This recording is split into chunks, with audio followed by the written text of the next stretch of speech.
안녕하세요. 뉴스반장입니다.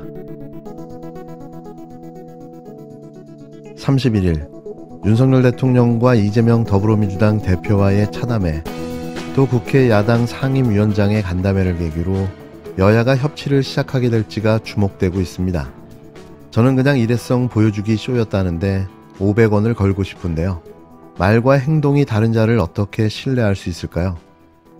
이날 국회에 마련된 간담회 자리에서 민주당 소속 상임위원장들은 서울 양평 고속도로 관련 김건희 특혜 의혹, 12구 이태원 참사 책임, 일본 후쿠시마 오염수 방류 대응, 홍범도 장군 흉상 이전 추진 등 민감한 이슈 등과 관련해 쓴소리를 쏟아냈는데요. 자세를 낮춘 윤 대통령은 하신 말씀은 제가 다 기억했다가 최대한 국정에 반영하도록 노력하겠다는 하나마나한 답변만 내놓았습니다. 이날 윤 대통령은 국회에서 내년도 예산안 시정연설을 마치고 국회의장단, 여야 원내대표, 17개 국회 상임위원장들과 오찬을 겸한 간담회를 가졌는데요. 지난 5월 말 윤 대통령과 여야 원내대표, 상임위원장단 회동 논의가 무산된 후 5개월 만입니다. 국회에서 대통령과 여야 상임위원장들의 간담회가 열린 것은 이번이 처음인데요. 윤 대통령은 간담회를 시작하며 오늘 정부의 국정 운영에 대한 국회의 의견 등 많은 말씀을 잘 경청하겠다고 밝혔습니다. 윤 대통령 발언 후 야당 소속 상임위원장들의 쓴소리가 이어졌는데요. 여야 간 극한 대치를 보였던 민감한 사안들을 언급하면서 윤 대통령이 sik겁할 만한 불편한 주제들이 대거 등장했습니다. 백혈연 정무위원장은 홍범도 장군과 관련해 보훈부와 국방부가 엇박자를 내고 있다. 대통령께서 정리해 주셨으면 좋겠다고 했고, 김경웅 행정안전위원장은 대통령께 간곡하게 부탁의 말씀을 드린다. 이태원 참사 유가족들의 손을 한번 잡아주시면 그분들 가슴이 봄눈 녹듯이 녹을 것이라고 생각한다고 말했는데요. 권인숙 여가위원장은 여가부를 폐지하겠다고 하는 사람을 장관으로 임명하지 말라. 여가부를 폐지하겠다는 태도를 바꾸라고 쏘아붙였습니다. 이외에도 김철민 교육위원장은 김승희 전 대통령실 의전 비서관 자녀 학폭 의혹을 둘러싼 학교폭력 문제 진상규명과 교권 침해 예방책 등을 거론하기도 했는데요. 특히 김민기 국토교통위원장은 서울 양평 고속도로 종점 변경 특혜 의혹에 대해 대통령께서 논란의 종지부를 찍어야 한다. 대통령께서 직접 입장을 밝혀 논란을 해소해 주시면 어떨까 생각한다며 김건희 씨를 직접 지목하며 윤 대통령을 압박했습니다. 역시나 이 모든 발언에 윤 대통령은 침묵으로 일관했는데요. 그렇다면 김민기 국토교통위원장은 왜 면전에서 윤 대통령을 향해 김건희 고속도로 문제를 직접 거론하고 나선 걸까요? 그건 이번 국토교통위 국정감사에서 드러난 확인된 사실과 정황이 도무지 그냥 넘어갈 수준을 벗어났다는 인식 때문인데요. 누가 봐도 김건희 일가의 서울 양평 고속도로 특혜는 의혹이 아니라 비리와 범죄라는 사실이 드러났기 때문입니다. 가장 결정적이었던 건 이것 때문이었는데요. 국토교통부가 지난 7월 서울 양평 고속도로 관련 의혹을 해소하겠다며 공개한 자료에서 종점부 위치 변경 검토 관련 내용 누락이 실무자들의 지시였다는 시인이 나왔습니다. 쉽게 말해 위증 처벌이 두려워 자백을 하고 만 건데요. 해당 내용은 종점부 위치 변경을 지난해 3월부터 검토했다는 정황이 담긴 것으로 의혹이 불거졌던 당시 실무자의 실수라고 했지만 3개월 만에 말을 바꾼 겁니다. 27일 열린 국회 국토교통위원회 국정감사에서 이용우 국토부 도로국장은 민간 용역업체가 작성한 과업수행계획서 중 종점부 위치 변경 검토가 담긴 4페이지를 삭제를 누가 지시한 거냐는 박상혁 더불어민주당 의원 질의에 국토부의 담당 실무자들이 지시한 것이라고 답했습니다. 국토부는 지난 7월 23일 서울 양평 고속도로와 관련해 의혹을 해소하겠다며 관련 자료 55건을 공개했는데요. 이 중 용역업체인 경동엔지니어링이 3월 작성한 타당성 조사 추진계획과 방향성을 담은 38쪽짜리 서울 양평 고속도로 타당성 조사 평가 용역과업 수행계획서가 포함되어 있었습니다. 하지만 종점부 위치 변경을 검토한다는 내용이 담긴 23페이지에서 26페이지가 누락되어 있는 의혹이 제기됐는데요.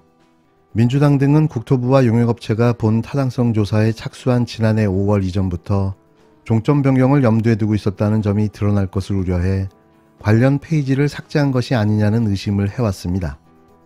당시 국토부는 실무자가 실수로 누락했다며 누락 내용을 추가해 홈페이지에 다시 올렸으나 지난 12일 국정감사에서 거짓으로 드러났는데요. 이러고도 김건희 서울양평 고속도로가 특혜 의혹이 아니라고 말할 수 있는 걸까요? 손바닥으로 하늘을 가리는 게 더 낫지 않을까 싶습니다. 이게 숨긴다고 숨겨집니까? 정상적으로 임기가 끝날 수 있을까요? 어찌됐건 임기가 끝나는 날 그들은 반드시 감옥에 가게 될 것입니다. 계속해서 이번 국정감사에서 계속 제기됐던 그 과업수행계획서 4페이지 삭제 문제에 대해서 좀 여쭤보겠습니다. 2022년 3월 29일 날 용역계약을 체결하고 불과 열흘 만에 단 한 차례 현장 방문을 하고서 과업수행계획서를 내었습니다. 여기에는 아시는 것처럼 사실상 강상면이란 이름만 없을 뿐이지 종점을 변경한다라는 취지가 다 들어있는데요. 이것은 매우 이례적입니다. 제가 비교해서 좀 보여드릴게요, 장관님. 국토부가 그 종점이 변경된 사례라고 하는 계양강화고속도로에도 이런 예배타당성 평가 내용 똑같은 목차가 있지만 여기는 한 페이지 정도에 불과합니다. 이렇게 구체적인 내용들이 들어있지 않습니다. 다음 넘겨주시죠. 또 마찬가지로 제천영월 2021년도에 한 건데요. 제천영월 고속도로에도 똑같은 내용 정도에 있습니다. 이렇게 그 보통의 과업수행계획서는 지금 보시는 것과 같이 다음 페이지에 보시는 것과 같이 이게 4페이지가 삭제된 겁니다. 사실상 강상면을 염두에 두고 종점 변경을 두고 염두에 두고 이렇게 애초부터 준비에 들어갔구나라는 것을 저는 입증하고 있다고 생각합니다. 저는 이번 4페이지의 자료 삭제가 결국은 인수위 직후에 사실상 이 서울 양평고속도로의 종점 변경을 의식하고 목표에 두고 있었다는 것, 그리고 이것이 최근에 문제가 되자 공개 자료에서 삭제했다, 은폐하기 위해서 삭제했다, 이렇게 추정을 해볼 수 있다고 생각을 합니다. 그런데 7월 29일 날 우리 현안 질의하면서 우리 도로국장은 실수라고 했습니다. 2가지 버전이 제출되었기 때문에 실수라고 했는데 이번에 국정감사를 하면서 김수현 상무란 분이 그것이 아니라 적절하지 않아서 삭제했다, 이렇게 답변을 했습니다. 결국 4페이지를 의도적으로 삭제했다라는 본 의원의 주장이 사실로 밝혀진 것입니다. 예. 누가 지시한 겁니까? 이거는 누가 지시한 겁니까? 이거는 그 담당 실무자들이 지시한 겁니다. 실무자 누구요?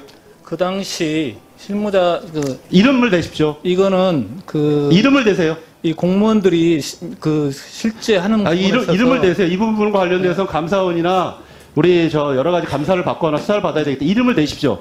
지금 위원장님이 물어봤던 사람, 이 삭제를 지시한 사람이 누굽니까? 그거는 담당자입니다. 담당자가 누구냐고요? 담당자인데 지금 이런 아니 지금 것들이 국장님 이거는 국정감사 기간 중에 나왔고 확인이 가능한 내용이잖아요. 맞습니다. 맞는데요. 누굽니까? 맞는데 그 부분은 지금 누구냐고요? 공무원이 지금 공무원이, 증인 선설하신 분이에요. 대표로 잡은 증인 누구예요?